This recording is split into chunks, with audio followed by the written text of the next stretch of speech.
আসসালামু আলাইকুম গাইস, কেমন আছেন সবাই? আজকে যে বাইকটি নিয়ে রিভিউ করব এই বাইকটি হচ্ছে কাওয়াসাকি ডি-ট্র্যাকার 150 সিসির একটি বাইক। আমরা ঢাকা শহরে বেশ কয়েকটি শোরুমে গিয়েছি এই ডার্ট ক্যাটাগরির বাইকটি নেওয়ার জন্য, কিন্তু অনেকগুলো শোরুমে গিয়ে আমরা বাইকটি পাইনি।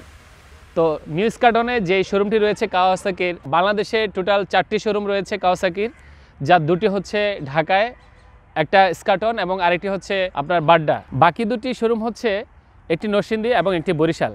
তো ঢাকায় যখন আমরা এই বাইকটি পাইনি তখন আমরা ঢাকার ম্যানেজারকে রিকোয়েস্ট করলাম যে করে হোক আমাদেরকে বরিশাল থেকে ওই বাইকটি নিয়ে এসে দেওয়ার জন্য। তো উনি ফাইনালি আমাদেরকে অলরেডি বাইকটি বুঝিয়ে দিয়েছেন এবং আজকে সকালে আমরা বাইকটি হাতে পেয়েছি।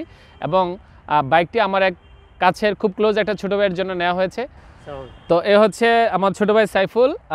তার মানে খুবই ক্রাশ বলা যায় এটা, এবং সে খুব সিরিয়াস এই বাইকের প্রতি। আমরা সাধারণত বাংলাদেশে যারা রাইড করি তারা স্পোর্টস বাইক এবং বিভিন্ন ধরনের হাই গ্রেডের বাইকগুলো ব্যবহার করতে পছন্দ করি। কাওয়াসাকি নিঃসন্দেহে ভালো একটি বাইক, কিন্তু তারপরও আমাদের ইয়াং জেনারেশনের প্রতি খুব একটা আগ্রহ দেখা যায় না। তো আমি সাইফুলের কাছে জিজ্ঞাসা করতে চাচ্ছি যে এই বাইকটা তার পছন্দ করার রিজনটা কি, বা কী কারণে তুমি এই বাইকটা পছন্দ করতে চাচ্ছ, মানে কেন মনে হলো যে এটাই নিবা তুমি? ভাই আমার আসলে আমি আগেও এটা চালাইছিলাম, আচ্ছা, এই মডেল না। এখন আমার ইচ্ছে হইলো যে আমি একটা এরকম বাইকই চালাবো। তারপর আমার ফ্রেন্ডরাও বলে যে এটা নাকি আমার অনেক ভালো লাগে এটা চালাইলে, এই কারণে আমার এই বাইকটা নাও। আর তুমি হ্যাপি তো নাকি?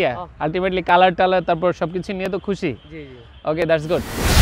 কাওয়াসাকি ডি-ট্র্যাকার 150 সিসির এই বাইকটিতে ব্যবহার করা হয়েছে কমপ্লিটলি অ্যানালগ একটি মিটার। সাধারণত এই রিলেটেড বাইকগুলোতে ডিজিটাল মিটার ব্যবহার করা হয় না, এবং সেটা শুধু বাংলাদেশই না, অন্য কোথাও ডিজিটাল মিটার ব্যবহার করা হয় না। এখানে অ্যানালগ মিটারই ব্যবহার করা, যেহেতু এটা একটি ডার্ট মোড টাইপের বাইক। এই বাইকটির ফুয়েল ক্যাপাসিটি হচ্ছে মাত্র 7 লিটার। আপনি 7 লিটারের চেয়ে বেশি রিফিল করতে পারবেন না, 7 লিটার পর্যন্ত আপনি রিফিল করতে পারবেন। গাড়ির যে লুকিং গ্লাসটি ব্যবহার করা হয়েছে এটা খুব ওয়াইড একটা ভিউ আপনি পাবেন, এবং অন্যান্য যে সমস্ত অ্যাক্সেসরিজগুলো রয়েছে এগুলো বিল্ড কোয়ালিটি যথেষ্ট ভালো।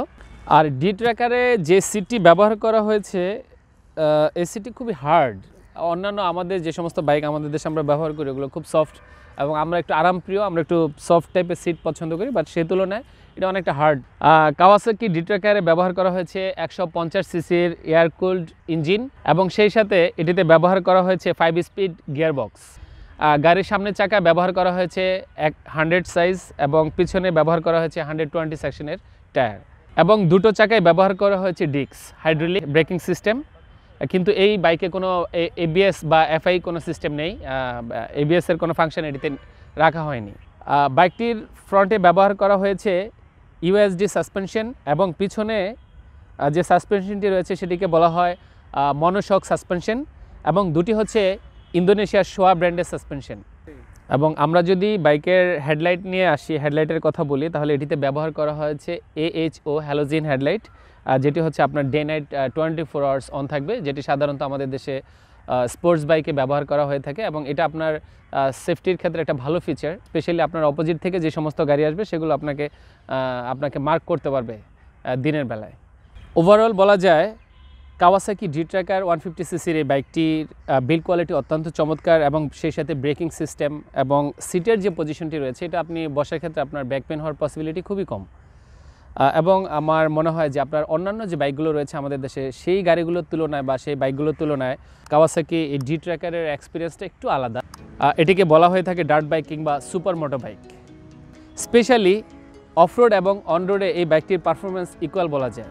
তো এই বাইক নিয়ে যদি আপনারা আরও কোনো প্রশ্ন থাকে বা বিস্তারিত জানতে চান এবং এটার পরবর্তী যে আপগ্রেড ভার্সন আসতেছে বাংলাদেশে সেই ব্যাপারে কোনো কিছু জানতে চাইলে আপনি অবশ্যই কমেন্ট বক্সে জানাবেন। So that's all for today, thank you very much guys, আসসালামু আলাইকুম।